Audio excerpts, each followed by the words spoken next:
Am I the asshole for ditching my girlfriend at a restaurant, which contributed to her failing her probationary period at work? Damn, why the hell are you ditching your girlfriend, though? You didn't want to pay the bill, didn't you?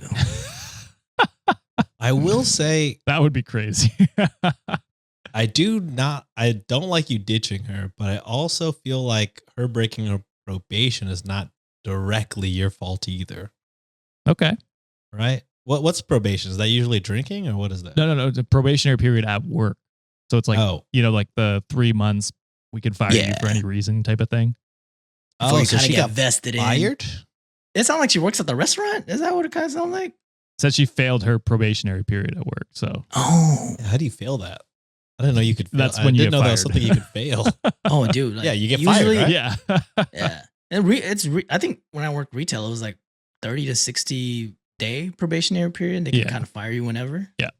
Oh, shit. Yeah. I mean, Texas is at will regardless, so they can fire you whenever the fuck they want. That's true. Maybe that's why I've never heard of this or thought about this. Yeah, I don't know if I've ever had that at one of my jobs, but it is a thing. I do know that. So I, 27 male, have been in a relationship with my girlfriend, Cindy, 26 female, since university. Last September, Cindy's company went under. She took this hard because she loved her workplace, loved her colleagues, and loved her boss. Unfortunately, they just weren't making that much money, so the plug was pulled. When Cindy came home and delivered the news to me, I asked her if she wanted me to introduce her to my boss. Having the same major, we work in the same field, and my company is almost always hiring. Cindy said yes, and I texted my boss on the spot. Delivering her CV to him and the short interview process, she was hired in a 3-month probationary position. I was really excited to be working with Cindy. We could save money on gas by carpooling, spend more time together, and have lunch together too.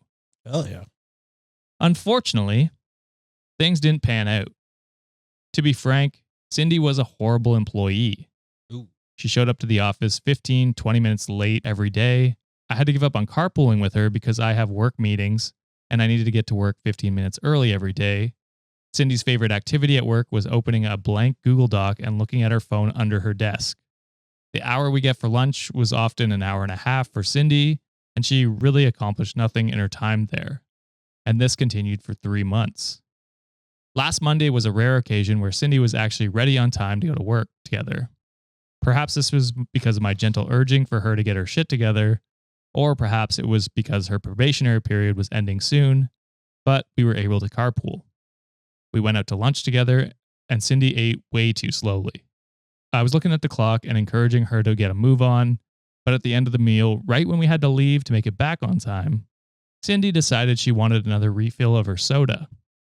I told her time was up, but she was adamant that she absolutely needed another refill. To make matters worse, the restaurant was crowded and we couldn't flag down a server. I put the cash down for the meal and tip on the table and told Cindy that I was leaving with or without her. Cindy played chicken with me here, thinking that if she refused to move, I'd have no choice but to wait. But I walked back to my car and drove back. Cindy showed up 20 minutes later, visually flustered. The restaurant was only a 10-minute walk away, so I'm pretty sure she did end up getting a refill. And she's been furious with me since. Last Friday, Cindy got her final judgment for her probationary period. Due to poor punctuality and general lack of direction, my company decided not to hire her for a full-time position. Cindy blames me. She says I made her late and that I ruined everything. What? Last night, she asked how she's supposed to pay her part of the rent without a job, and I responded, "Yeah, that's a good question. How will you be paying?" This threw oil on the proverbial fire, and now she doesn't even want to fight about it anymore. So was I the asshole for what I did here? No, it's not you. Her being late the one time was not the reason. It was not. She was late. It was 3 months of almost terrible every day. You sucked ass at your job. But yeah, the one time you walked in 20 minutes later is the reason. It's the reason, yeah. No, you're absolutely fucking tripping. Do you look back at your time there for the past 3 months? Do you think you deserve a job? Did you give your 100%? Do you think you deserve a job? I don't think so. I think you'll find the answer is no. And here's the thing. We're all about bare minimum. Yeah, Hell bare yeah, minimum. bro. But that's after you get She ain't hired. even do that. I didn't even do the bare minimum. No. Nah, she ain't doing At shit. least fucking put up like a filled out spreadsheet on the on the fucking computer. Yeah. You know, how long are you on cell A1 all day, bro? That's They can crazy. see that shit. I'm fucking go chat GPT. Fucking, you know, they like, hey, give me like a fake formulas here. Place it on a spreadsheet. Act like you're doing something, but nah, you can't even do the bare minimum, bro. Yeah, Uh, you can't fuck around for 3 months when you know you're on a thing that I didn't even know existed. You're not even full time. Yeah. So yeah, you got hired for it. You got to do your job. I mean, being late after lunch. Also, it sounds like you were regularly late after lunch without him. Yes. So it's not like it was the one time was the reason. She's absolutely Sounds true. like you were actually earlier, like you were 20 minutes late instead of the regular 30 minutes late for yeah. lunch. You honestly, you got there earlier than you've ever gotten. Yeah. there. Everyone After was lunch. surprised you were there. Hey, just like that Google sheet, Cindy's self-awareness is completely blank. Yo, Holy shit. Yeah. that is wild to be like. That's a good question. How will you pay rent? That's wild. In the middle of a fight, you knew what you were doing when you said that shit. And I love it. Yeah.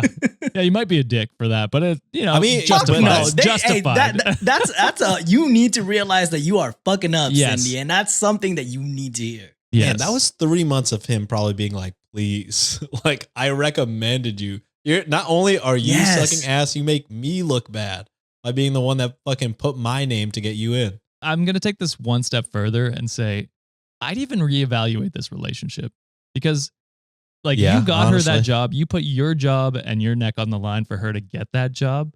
And she doesn't respect you enough as a partner or as an employee, like a partner in Coworker. the firm, like to actually do the work to like not make you look bad as well. Like Mhm. that's at that point, I'm like, do you even respect me as a partner? Like, because I'm doing this for you. Like my job is also on the line. My reputation is also on the line. Like Mhm. the least you could do is show up on time and try, but you're not even doing that. So yeah, for me, that's a tougher, like deeper conversation that I think he needs to have. Yeah, no, I agree with that. To me, that's a red flag as well, because it's like, all right, what other parts of our potential future in a line that you're gonna half-ass, or are you gonna be a partner that's gonna contribute equally as me? Like, are you gonna put the same effort as me the whole time? So that to me is weird. And as someone who like suffers from like anxiety when it comes to like being late, I've been traumatized. They're like, if you're late in the military, you're going to jail, and they fucking scared the living hell out of us. So I'm always like 15, 20 minutes early in a lot of places, or if I have appointments. That would just, every day would be an anxiety if I'm like trying to wrangle someone like, hey, let's go, especially when we're carpooling. I'm going to be fucking late. I don't Yeah. want to get in trouble. I have a meeting. I I have a meeting and all that shit. And I don't know. And like what you said, Josh, like you just tarnished my name. So anytime like I'm trying to bring someone to maybe like, hey, this person's going to be great, they're going to be like, really? The last person you kind of recommended was a piece of shit. So Yeah. do we even trust you at this point? So that's a horrible Yeah. situation to be in. For sure. I mean, I live my life closer to Cindy on the latest, but like with work or with like, it's different. I mean, that's your livelihood essentially. So you gotta, bare you gotta minimum, be able to, at least. yeah, the bare minimum, just be there on time. If you want to be on your phone, fucking take a shit, dude. What are you doing at your desk? True. No one's gonna be like, you were shitting for 30 minutes. No one, Stomach problems. at least I would hope. If they do, or if they're tracking your shit, you Yeah. don't want that job anyways. No, then it's a toxic work environment. But Yeah. Reddit agreed and said not the Get asshole. therapy.